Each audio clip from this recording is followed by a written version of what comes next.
I was in secondary school and my dad killed himself. Very dramatic, ever so sorry. But I'll get to, I know that it's like the first thing that it kind of shocks you, but the story will be okay. So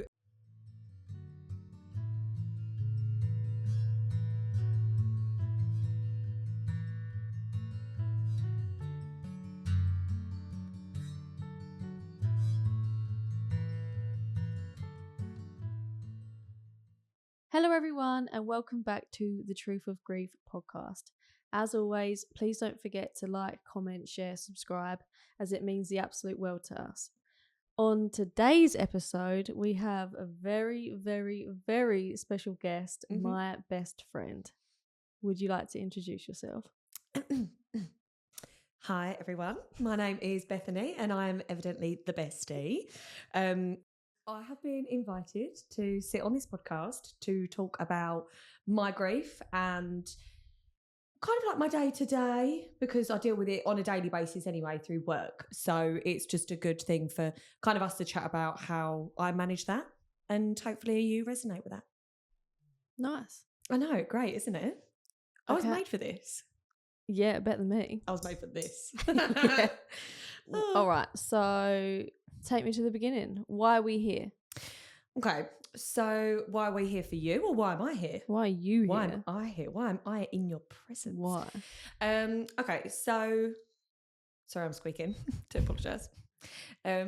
So when I was, let's say when I was like 13, 14, I was in secondary school and my dad killed himself. Very dramatic, ever so sorry, but I'll get to, I know that it's like the first thing that it kind of shocks you, but the story will be okay. So yeah, I was about 13, 14. So my dad was very much like, when my mum found out that she was pregnant with me, he was like, no, I don't want another kid. And obviously I think she just realised that I was just going to be incredible. So she was like, no, I'm going to have this next child. And I bet she's so glad that she did that. But I had contact with him up until I was probably about 4 or 5. And then my mum got into a new relationship with my stepdad.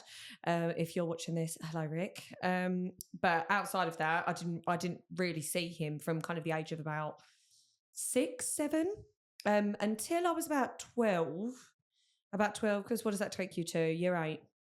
Yeah, it was about year 8. So I would have been 12 coming on to 13. And my mum just messaged me, like, my mum just spoke to me. I think I was downstairs or something. And she was like, oh, I've had a message from your dad. And I was like, okay. She's like, he wants to see you. So I said, okay, fine. Why would I say no? It is what it is. I mean, I'm 12 years old. Okay. I'm a grown woman. I mean, I'm a woman, okay? Like, I've started puberty. It's okay. I can make these big girl decisions. So I was like, yeah, okay, cool, fine. And then obviously I've met him. Now, I've always been very much referred to as my dad's double. Like, I'm like my mum in personality, but I'm a lot more like emotional, which you probably wouldn't believe when you finish watching the rest of this podcast, because I'm also insensitive. However, maybe it's a coping mechanism. I don't know. But anyway, let's just get back to the story. So, but everyone says that I'm very much my dad's double. I look exactly like him. I'm the only person in the family that have got his eyes, that kind of thing. Everyone's got blue eyes, fuming, but it is what it is. I've got hazel when it's the summer and I'm happy with that. But I met up with him and it was just like instant, like I knew exactly where I'd come from, which was really lovely, because it's like, I suppose when you never know that person and you know that you're basically a half of them, it's like, oh. So it was nice to kind of reconcile that. So we were back in contact for probably about 6 months to a year, let's say, because I was in year 9, so we'd gone up into secondary school. So because we had lower block and upper block, so we went into upper block. And it was around Christmas time, and he had messaged me and was like, hope you have a lovely Christmas. I think it had been a couple of months since I'd seen him. And he was like, hope you have a lovely Christmas and a happy new year. And I was like, oh yeah, you too. Like, speak soon, la, la, la. What a normal 13-year-old would say. And then it got to, so it was New Year's. And then a couple of weeks later, I think it was about the 12th or the 13th, I was at home and my mum's friend came to that door, and it was one that she hadn't really spoken to for quite a while. So it was a bit like, I'm Why are 13 you years here? old. I was 13 years old. So I was Yeah. like, oh, hi, Lynn, how you doing? Mm. But when I look back at it and I think, I'm like, it was a bit odd. Mm. And she turned up and she was like, oh, is your mum in? And I said, no, like she's gone shopping. And she was like, oh, okay. And I was like, do you want to wait indoors for her? And she was like, no, it's fine. I'll give her a ring. And I was like, okay, fine. And she was like, have you got a number? This is how often they didn't speak. Yeah. Right. And I was like, yeah, do you want to call her on my phone? She's like, no, it's fine. I'll take her number and I'll just call her. And I was like, okay. I'm 13, who cares? You know, I just want to go back to being on MSN. So it is what it is. And then my mum called me probably about 5-10 minutes later and was like, I'm going out with Lynn. And I was like, where are you going? And she was like, shopping. And I was like, again, 13, I don't really think anything of it. But now I look back, I'm like, why was you going shopping again? Like, you could have come up with a better excuse. Something. Bingo. I don't know. So then my mum's gone out for a little while. She's come back and I was upstairs and she called me down and she was like, when was the last time you spoke to your dad? And I went, I don't know, like near Christmas time, maybe. And she went, go and get your laptop and tell me the last time that you spoke to him. So I was like, okay, brought my laptop down, showed her the messages and it was like around Christmas time. And I was like, oh, this is terrible because now I'm actually thinking about it. It's awful.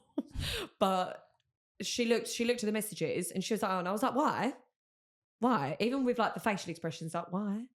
And she was like, 'cause he's dead. Oh, we love Karen. And say it how it is. She does not hold back. My mother does not hold She don't back. sugarcoat nothing. No, absolutely not. You know, you get like ibuprofen and it's like it's coated, or you get like the dry ibuprofen. That is my mother. My mother is the dry ibuprofen. So yeah, she just went, because he's dead. And I was like, what? I'm 13 years old. How have you just come out and said that my dad's dead? And she was like, yeah, killed himself. Now I'm 13 years old, right? So I'm like, what do you mean? Why? You only really hear of people like hanging themselves and stuff like that on the news. Like, you don't, at that age, you don't know anyone that's ever done that. No. So she just came out with it. And I was like, how? She was like, he gassed himself out. Now, this is like this was like my mum's childhood sweetheart. And everyone says that they were like inseparable. So they were best of friends. Yeah. So it must have really hurt her. And that's probably why she just blurted out with it. Because she was like, it was almost like her way of saying like, this is actually happening. Yeah. Like, because she had to go there. They had to identify the body. The only reason that they actually found him was because he lived in a flat and the people in like I think it was the below flat or the one above, I can't remember, could smell, smell it. That was the only reason that he was found. So, yeah. Oh my God. I know, right? Rough. How? So what else did your mum say? Like, did she say how he was like? I know how he was found, but did she go into any more detail? Did you ask? Did you want to know? Do you know what? At that time, she didn't say anything. There was nothing more that was kind of said, or nothing that kind of stands out. I think it was the initial. He's dead. He's killed himself. Gassed himself out. Those were like the key elements that I remember. I think outside of that, we didn't really touch base on it much. It was almost like it happened that evening. We found out that evening, and then it was like my mum probably had to tell everyone what had happened, that they'd found him, had to organise funerals and all that kind of stuff. So who organised the funeral? Do you know what? I don't know. I don't know. So I've got a feeling that because my dad was married to I can't remember her name, but I mean she was lovely. She dressed a bit like a hippie, but she was lovely. But they were married, but before this, because they'd split up. That's where my half sister is. So my half sister's from that marriage, and I think it was her, or it would have been her and I don't know, maybe a friend. I'm not sure, because in terms of family, he didn't have anyone, and who he did have, he wouldn't have spoken to anyway. Yeah. So, yeah. How I can't even imagine. Like, I know you wasn't super close. I know it wasn't like you grew up with him and saw him every day, but that's still your dad. 100%. Do you even remember what you felt? Like, can you even, like, when you close your eyes and think back to how you, like, that time, what did you feel? What did you think? What was going through your head? Do you know what? I think shocked, obviously. shocked. I think I felt not resentful. I wasn't resentful. I probably was angry. Not at him, but more at the fact that like we'd only just got back in contact. This man's basically got back in contact with me. Yeah. To build a relationship with me. Yeah. To pop off. Yeah. Like I'm done out here, Queen. I'm gone. Yeah. And that was it. And I was it was almost like being left high and dry. Yeah. Especially because we hadn't had contact for what does it work out? About 8 years, something like that. Yeah. So that's a long time to go to then get in contact with someone that's basically a mini you to then just cut off. Do you know, like cut off and run? And it was almost like not a replicated situation, because obviously when he left when I was a kid, you don't remember. I don't. Yeah, and even if I did remember, it was mostly because he never wanted me, which is fine. You know, like there's a lot of people out there that don't want their children. His loss, not mine. But I think from that point of view, it was very much like he's done it again. Just a slap in the face. Done it again. Yeah, you almost think, why bother getting in contact with me? Fool me once. It is though, isn't it? Like fool me once, shame on you. Fool me twice, shame on me. I'm 13 years old. Do you know what I mean? I should have known this man's not going to stick around. But look, I mean, I didn't know that it wasn't going to be in like the on earth sense. Yeah, that's for a 13-year-old. That's a lot to digest. You've always been very wise for your age. I know you're fucking immature. Oh, stop it. I know we sit there and laugh about farts. I'm glad this is on record. I know we laugh about farts and we do stupid shit like that. Did it have to be farts that you mentioned? Okay, let's move on. Yep. But you are very wise for your years. You're very understanding. And I think I remember we spoke about it. We haven't spoke about it a lot, to be fair. Not because you don't want to. It's just it just doesn't come up every day, you know. But I remember you being like, I'm not even angry at him. Like now you've obviously digested it. You're older. Yeah. It's more acceptable. Like more, of more people. Kind of, it happens when you're 13 years old. You don't know anyone, as you said. You don't know anyone who's killed themselves. Now you're older. You see, you've struggled with your own mental health, and you can see why. You can see how easy, well, not even how easy it is, but why people do it and how people do it. Of course, yeah. I think because we haven't touched base on kind of the reasons. So yeah, so if we touch base on the reasons, then you'll understand why I'm a lot more understanding about it. So essentially, he was like he had I think his dad was Greek. His dad was Egyptian. His mum was Greek. They were from a not an ethnic household, because I'm not one of those people that, you know, I'm half this and half that.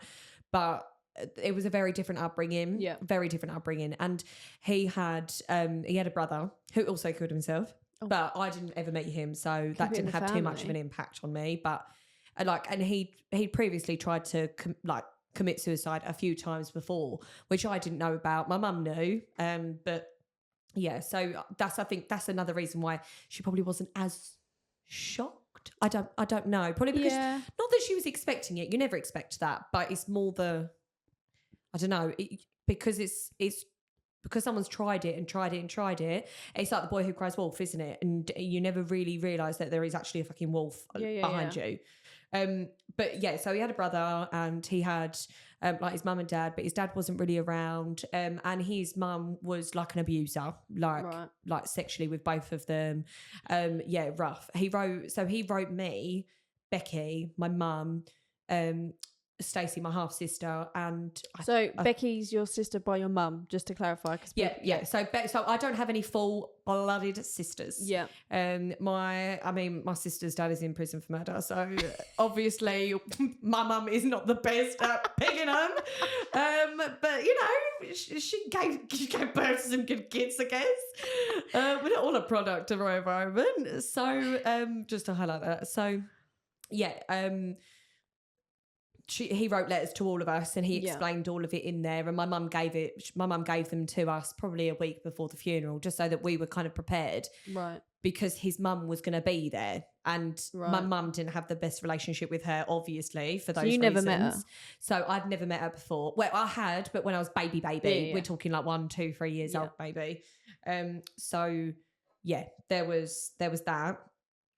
So he wrote us all letters, and we kind of read through them, and categorically it said throughout every single one of these letters, do not let the kid, like, do not let her anywhere near the kids. Do not let Wow. my mum anywhere near them. Like, keep them safe. She's a manipulator. She's an abuser, all this kind of stuff. Now, it makes sense when you read back and you think of that. Now, he had been in relationships. He'd had kids. He'd had his his wife, they'd split up. The fact that it took us 2 weeks to find him, it just highlights that he didn't have anyone. No. Like, and for someone going through that when they're younger, and that they're going into their childhood and they come into adulthood and they've got all these things kind of around them, to then it being nothing, I completely understand it. And Yeah. it's one of, don't get me wrong, there's a lot of hard situations, and I'll never say that one's harder than the other, ever. You can't compare. But when you sit there and you think, I'm just done, I just want to end it, because everyone is entitled to feel that. We're in a very, very hard world. We're in a very difficult living situation. Everyone has their own struggles. But yeah, so like when you have like these feelings, you'll get to, let's just say, you get to 100% and that's it, you've done it. Your body gets to 95%. You're so close, and your body's like, no, absolutely not. We're not doing this, because you've got a sense of self-preservation. Your body has, your brain has. You have got to be so mentally strong to actually go through with it and to fight what your body is telling you not to do. In your mind, you're like, I want to do this, but your body is like, I don't want to do this. You're already having a mental battle with having to deal with the life that you're going through anyway, or the reasons that you're considering it, let alone actually having to fight your body to say, this is what I want. Yeah. And I just think it's one of the bravest things that you can do. A lot of people say that it's weak, it's a sign of weakness, it's selfish. You can't, you're not thinking of anyone else, but you do have to look after yourself. I just sit there and I think, if someone is struggling so much, it's more selfish to want to keep that person alive for your benefit. Yeah, absolutely. If that person has tried all avenues, lived with it for however long your dad lived with it, had kids, it's not that he didn't think of you, because he left you fucking letters. If he weren't thinking of anyone, he would have just done it years ago with no care for anyone. Yeah. He strategically thought that out, and that's so sad. Yeah. I feel like when you do it on a whim, you're not thinking too much. No. And I still don't think it's selfish, but to sit there and think, I'm going to probably do it on this day. Yeah. I'm going to inhale as many drugs, as many prescription meds, as much alcohol, and I'm going to gas myself out. But first, I need to write letters to my children, to my ex, and explain why. That is not selfish. Yeah. That is... Do you know what? I feel like I'm getting emotional, but it's more, I've been there. Yeah, yeah. And I think I'm not brave enough. I'm not brave enough. I remember, obviously I'm not going into that, but going through Nelly stuff. Yeah. And sitting there thinking, I can't live like this. How can anyone live with all this pain and all this? Yeah. It's not humane to feel like this every day for the rest of my life. Yeah. When you're in the thick of it. Yeah. You don't care about about anyone else. You do not care about anyone else. No. You just want that pain to stop. Yeah. But I didn't, because I'm a pussy. I'll say it how it is, but I wasn't brave enough. Yeah. I thought about having to do it, and I pussied out. I thought, that's a bit scary. maybe this life is for me. But yeah, I feel like living with your pain for the rest of your life is more cowardly than ending it. And so many people probably would think, what the hell? Because people have, I'm not saying everyone is small-minded, but they don't have the same perception of it as we do. No. We're very open-minded people. Yeah. And we've been through mental health shit. We've been through shit. We know what it feels like to be on that end. not everyone knows what it feels No. like to be that close, to be on the edge. So it's quite easy for someone to be like, oh, I'd never leave my family behind. Okay, good for you. Yeah. You don't have to. Yeah. But you don't need to judge anyone else for it. And you're not like, let's be real, right? You're saying that because you're not in the thick of it. You're not in the thick of it. You're not by yourself. Like he was on his own for Christmas, New Year's. He planned all of this out, every single thing. And even like the police that turned up and obviously had to identify everything, they were like, this was so well planned out. Yeah. This was so well thought out. Can you imagine sitting at home with no one to talk to and going, I'm going to plan my death today, and plan it for months and months and months on end. And that's all you're thinking about is, okay, I'm building up to this day. I'm building up to the moment that I'm just going to, it's all going to be done. And I think it's almost like when people do sit there and say that it's a cowardly thing to do and it's selfish, the amount of times I sit there and I'm like, bite your tongue. Because you're not going through what someone else is going through. And you can never judge how other people deal with their grief. Like, I deal with things so much differently to you. So much. Like, my coping mechanism is like making jokes about it. Like, no, dark actually, humour. I'd say we are some. very similar. I'd actually say we're very similar. Okay. You're probably more hardy. Yeah. We're very similar in the fact that we ignore it, we box it away, Yeah. and we pretend that we're fine. But you're very much more probably accepting of it, whereas I'm more in the kind of denial. Yeah. Mine's fresher as well. Yeah, but absolutely. I think yours is denial, but also a bit of like resentment. Like, why? Yeah. Anger. Yeah. You don't harbour, what is it? I don't harbour anger. Harbour. Yeah. I don't harbour the anger for it. I don't. Death is the natural order of things. Like, you know, people come into the world and they die. I can be angry about Nelly. I'm infuriated by Nelly. I always am infuriated by Nelly because I just think there are some people out there that should be, and they're not. How are you going to sit there and take like an 18-month-old baby? However, when I do sit there and I think about it, not about Nelly, but just in general, death is very much just a way of life. I deal with it in work. I've always been able to accept it, and I just think that when it comes down to it, people are allowed to feel how they want to feel about it. Someone at home is probably watching, thinking, I don't know why she's saying that it's brave, because I think it's selfish. I think they're entitled to that opinion. Yeah, and we would don't voice it around me because I'll have an issue with it. But everyone's entitled to that. But don't ever sit there and judge someone that's in the thick of it if you're not going to be there to support them and pull them through. Yeah. Because what are you doing? You're just making someone feel worse for how they're feeling. They're already feeling pretty fucking shit that they're thinking about killing themselves.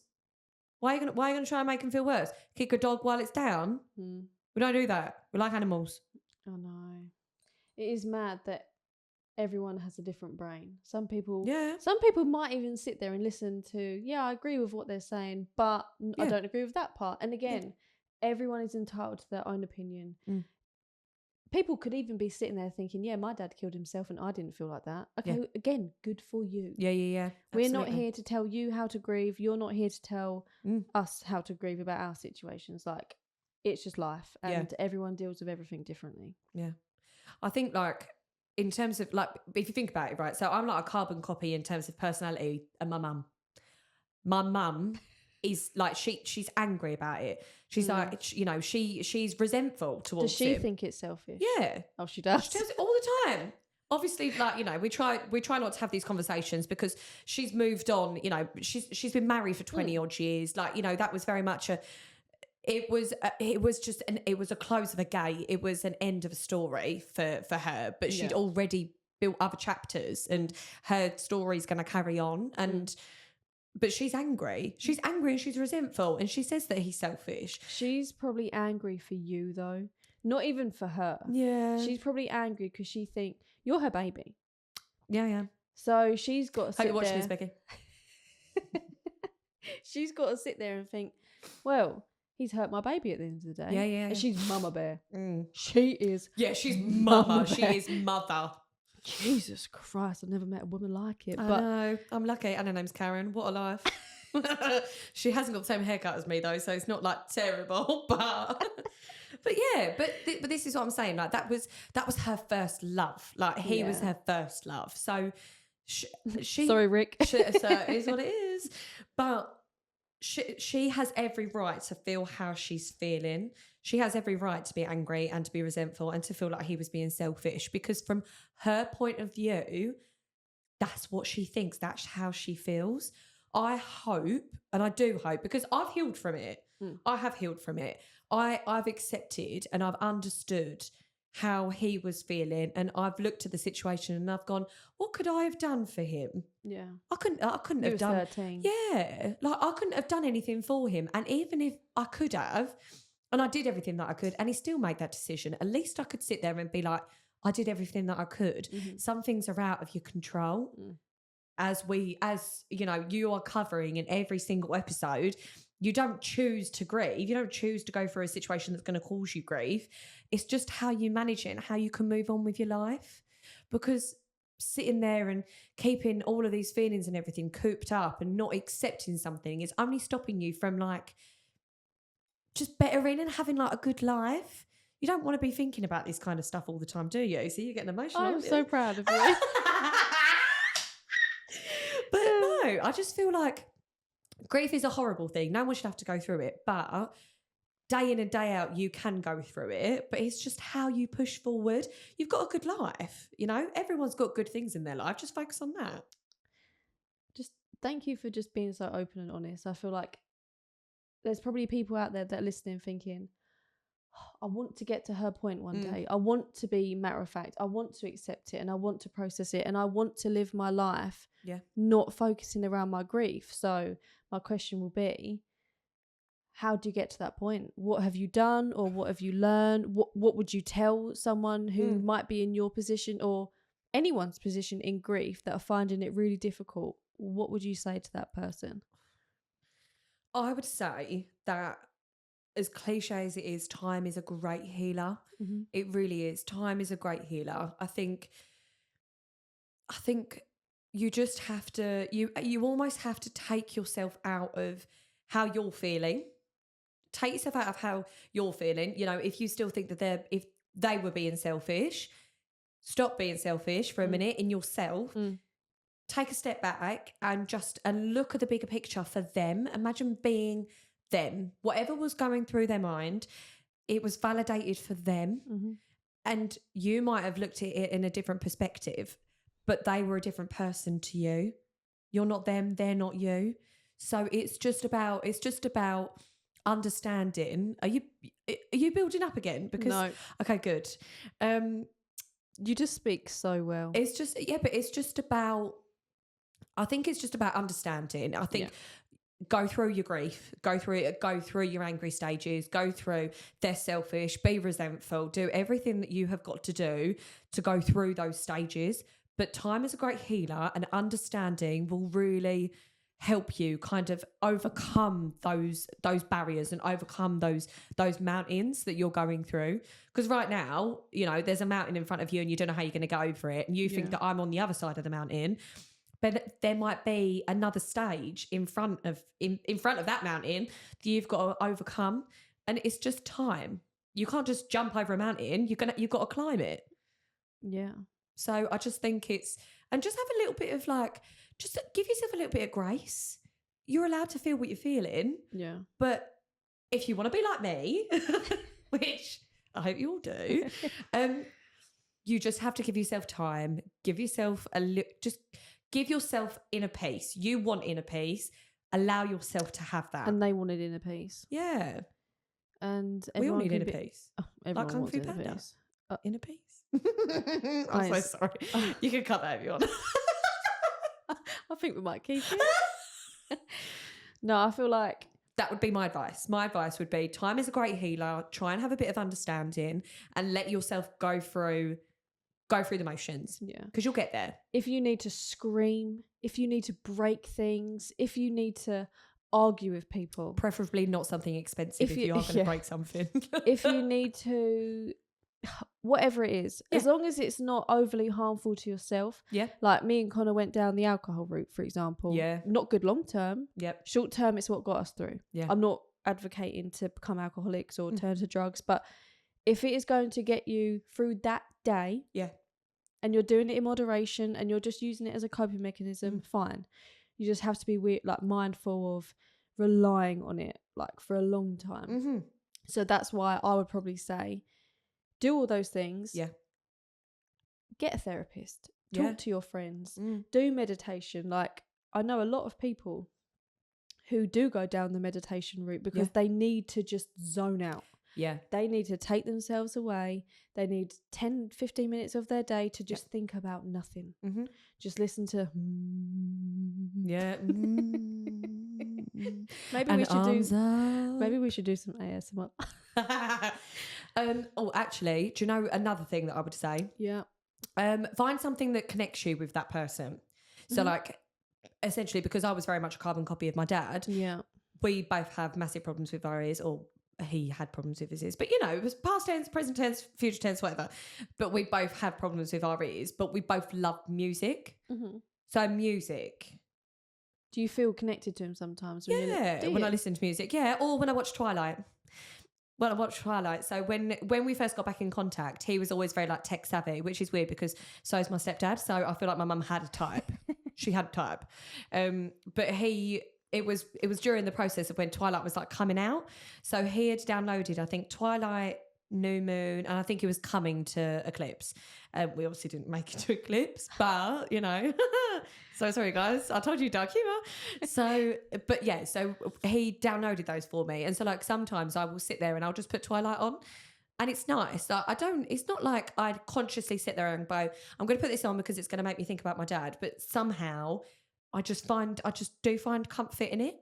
Yeah, no, so of course. just you know, just because someone's not here anymore doesn't mean that, you know, you have to forget them. Or hopefully when you do get over those mountains and you get to a stage of understanding and acceptance, that you can connect, can connect and feel happy. And, you know, for it to be more positive than it to be the negative feelings that you're going through. I find it really weird. Sometimes I feel really disconnected from Nelly and I feel like it never happened. Yeah. And I'm like, what the hell? Like, it feels like a dream. And it feels like it was more like a nightmare. Well, yeah, but it feels like it was 50 million years ago. And then it also feels like it was yesterday.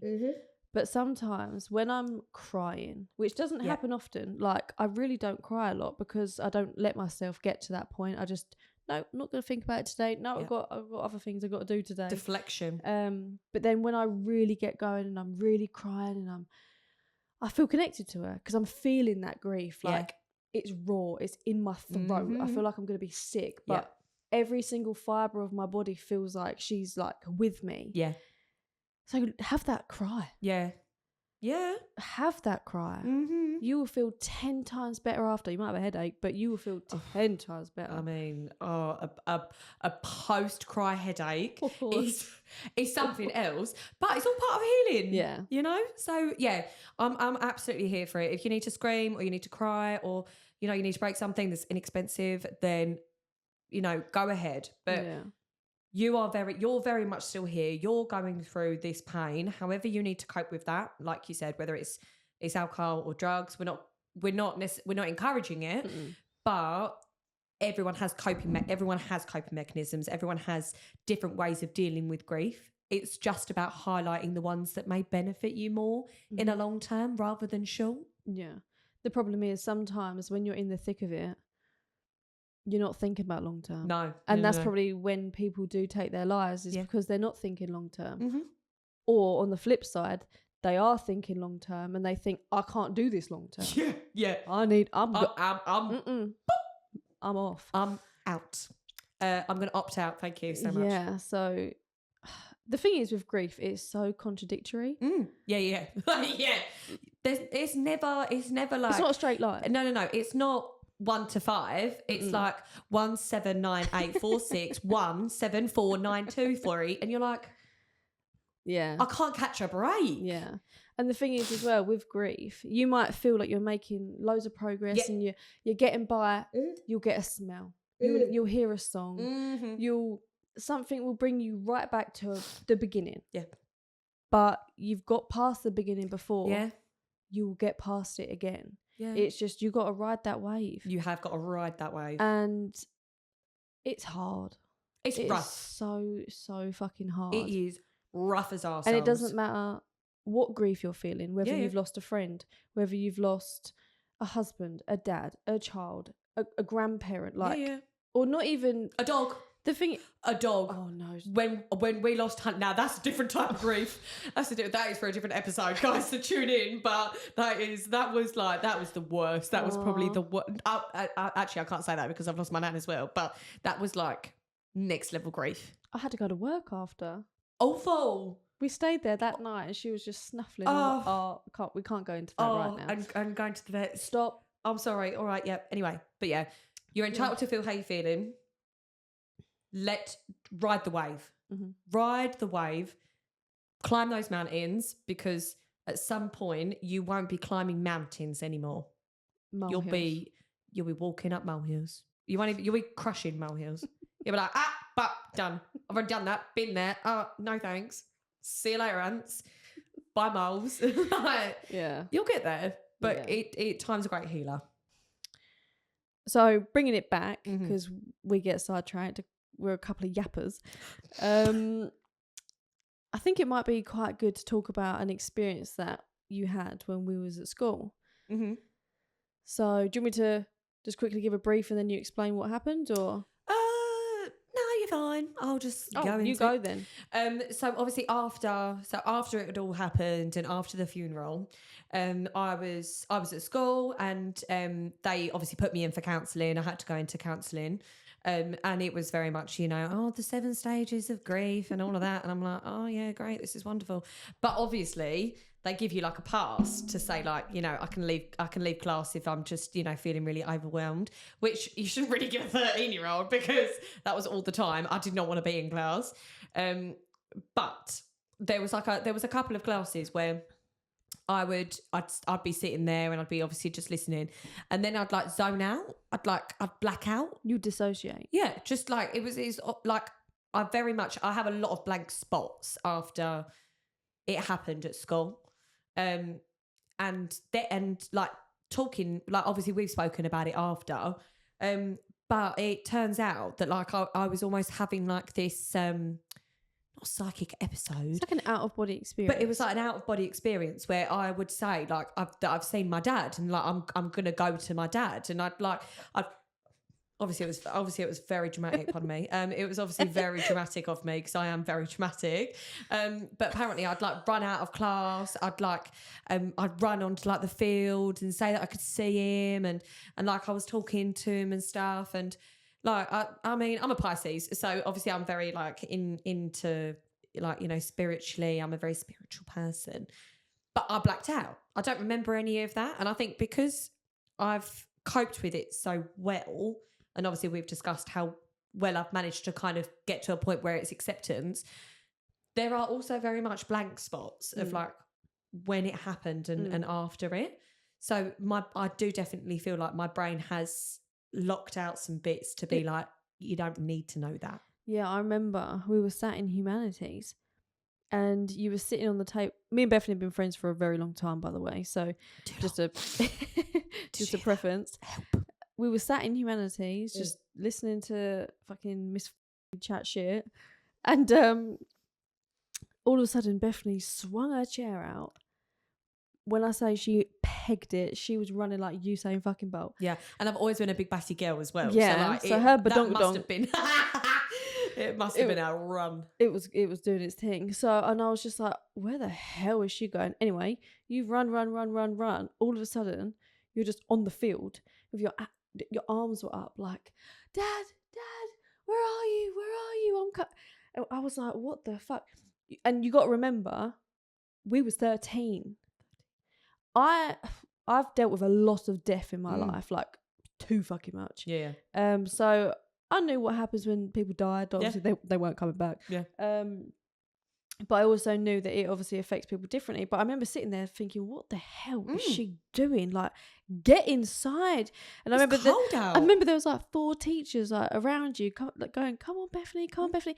But when you came back, like you was gone behind the eyes, like there was out of body experience, and the teachers were like, "Come on, Bethany," and you was in floods of tears. Yeah. I have never, still now, never seen you cry like that. And I remember seeing you at lunch, because obviously we used to hang out at lunchtime, and you just looked like you'd been beaten up. And I was like, what happened? And you was like, I don't know. Yeah. And you don't know. No. And that is so scary. Like, grief can take you to so many different scary places. I know we sit there and fucking laugh about shit, but it's serious. Like, yeah, but we're not living in it anymore. Like, well, I'm not to kind of that degree. Do you know what I mean? Like, it's not that fresh. You are still very much climbing mountains. Like, you haven't got to your molehills yet. No. But it's going to be harder for you because that was your baby girl, and that was your first baby girl. Do you know what I mean? Like, that was your first child. Yeah. So you're still very much going through a lot of that process. Whereas at that time, I was going through that, but in a different way. Yeah. But it can take you to some scary places. Like, I don't remember doing that. Yeah. When you tell me that I used to do that, I think psycho should have been locked up. Where's the straitjacket? Put her in it. Put her in a padded unit. But now I sit there and like, now I think about it, I'm like. But I think if that happens now, and you was doing that, I wouldn't be going, what a fucking crazy bitch. I would be, Bethany, I will help you. Yeah. When you're 13, you can't help your friends. You don't know what you're doing yourself. You just grow, like, you've literally just grown your first pube. I knew you were going to say that. I knew you were going to say that. Either growing your first pube or you've just had your first period. Yeah. And we're already emotional now, let's be real. So I don't know how to help her. I didn't even know you needed help. Like, this is how, like, immature a 13-year-old's brain is. Like, I think we've both been very mature and wise, like, within our years or whatever the fucking saying is. But you're still 13. 13. I was going through my own shit at school. Not even because of school. I was just a fucked up, like, little kid. There was just a lot going on. You had a whole load of grief going on, and I was just like, oh my God. So obviously speaking now, what do you think could have helped you at being a teen? So say there's a teen listening, or you've got you're a parent and you've got a teenage child who's experiencing grief of whatever form. Yeah. What do you think could have helped your teen self? If anything. Do you know the worst part is normally I have great advice, and I pride myself on having good advice. You know, I might not always take it. I hardly ever take it. But when you're a teenager, you genuinely believe that it's the worst time of your life. You think, oh, I can't wait until I leave school and I can drive everywhere and do all of this, and I can finally be an adult and I can go clubbing. It goes downhill when you're 16 and you leave school. Not fully, but you know, it depends what you want to take out of life. But when you're a teenager and you are angry at everything, because you are, when you're a teenager, you're angry at everything. You're angry at the fact that you've just grown your first pube and someone else's had sex before me. Oh, that means that I'm a virgin. You're 13, you're supposed to be a virgin. But you're angry at everything. I think to give someone advice in that situation at this age would be not unfair, but they wouldn't be able to relate to me. I'm 27 years old. So to give them advice, it's like, but you're an adult. It's okay. No, but you're giving advice to your teenage self then. Okay. All right, let's flip it. What would 27-year-old Bethany tell 13-year-old Bethany? Oh, you're amazing. Oh my God. All right, sorry, no. You got a fat ass. No. So I would say to 13-year-old me, after finding out that my dad had killed himself, I would say it gets better. Talk to your friends. And do you know what? I would actually say talk to your mum. Because I didn't talk to my mum enough about it. I didn't. Yeah. Like, I very much bottled it up because of how she was with it. She was very, as I've been on this episode, she's been very matter of fact about it. You know, like, selfish, this. She was more angry. She was more angry. And I think had I spoken to her more about it, then maybe I would have been able to share some of that anger, some of that confusion, and, as awful as it sounds, rely on my mum a little bit more for that. That's what they're there for. Yeah, but talk to your friends. they might not understand what you're going through. They might not even be they might actually just say, you need to relax. Everyone dies at some point, you know, blah, blah, blah, blah. But at least you're verbalizing it. There's nothing worse than holding something in, holding it, and then it just blows. Because when it does blow, it's catastrophic. Whereas if you just drop like little pieces of dynamite on your way through, it's like little blows, you know, rather than all together. So I would say advice to my teenage self is have like time is a healer. It will help. Talk to your friends, talk to your mum, and don't lose your virginity with that guy at the age of 15 because he was not worth it. You know? That would be my advice to my teenage self. We've all grieved different things. I actually didn't expect anything less. No, I hope so. Well, so let's quickly tell people, if you've made it this far, well done.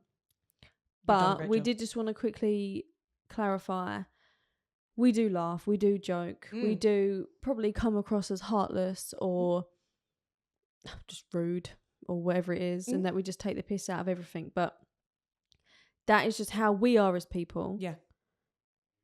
I think a lot of people are like that, but you don't see it as often, if you know what I mean. And when you think of grief, you don't think of people taking the piss, do you? No, it's not highlighted. No.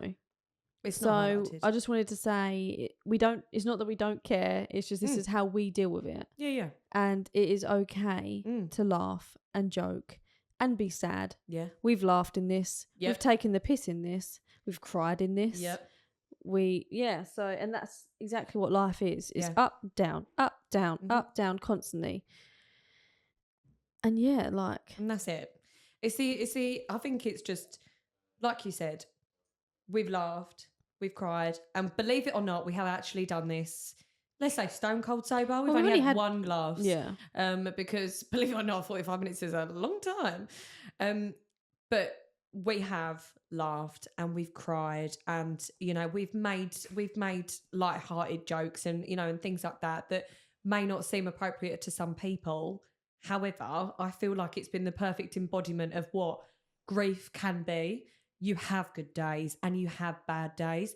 That's just life. And I think people need to really give themselves credit for being able to embrace both of those sides, because that's what's going to help you get through it. Yeah. And just being around me and you.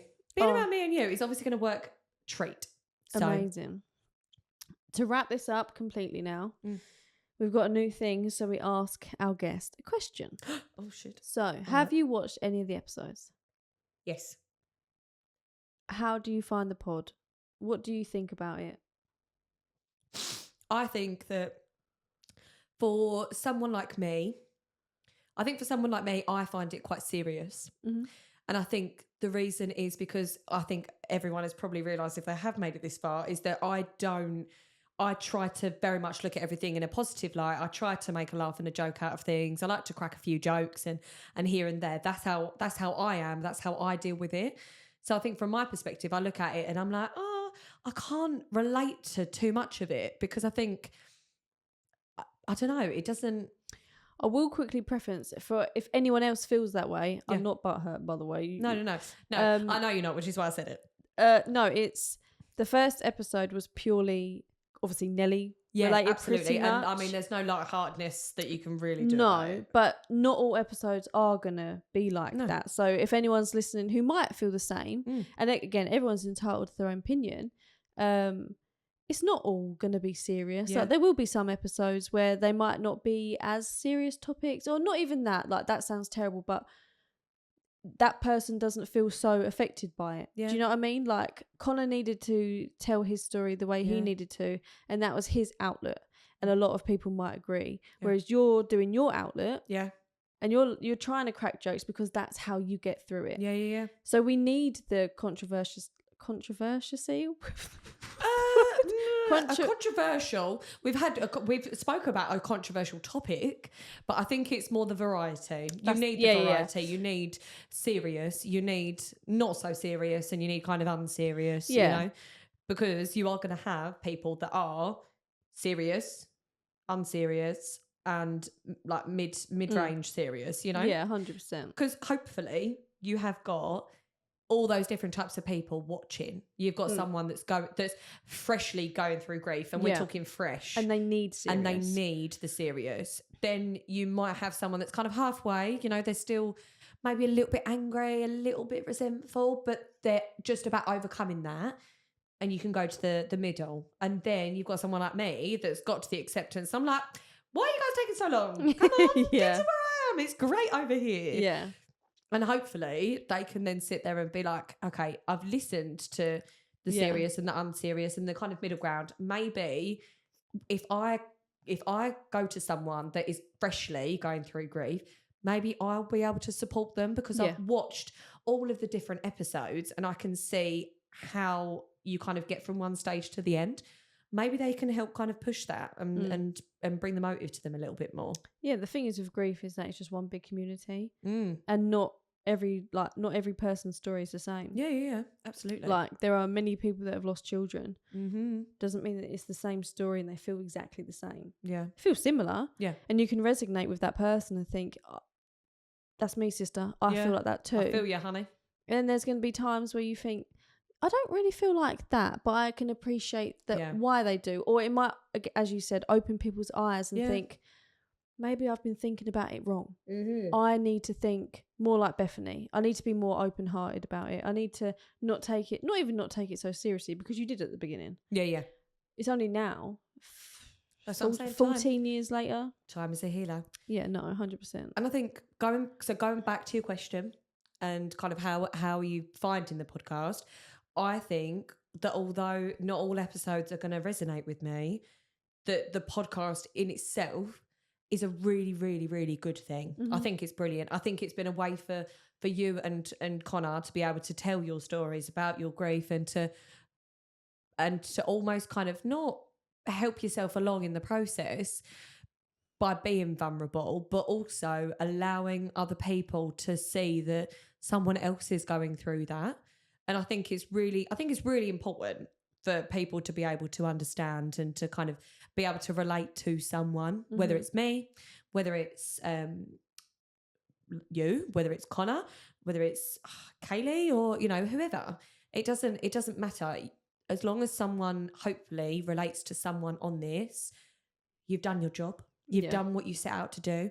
All you wanted to do was just help at least one person. Yeah. And I'm 100% sure that you've helped much more than that. So I feel like it's a vibe. Nice. Cheers, bitch. Cheers, Sam. Well, that concludes today's episode, and that was obviously my best friend Bethany. You'll either love her or you'll hate her, but she's told her tale. As always, don't forget to like, comment, subscribe, and just keep watching, keep supporting, because it means the absolute world to us. And we'll see you again soon.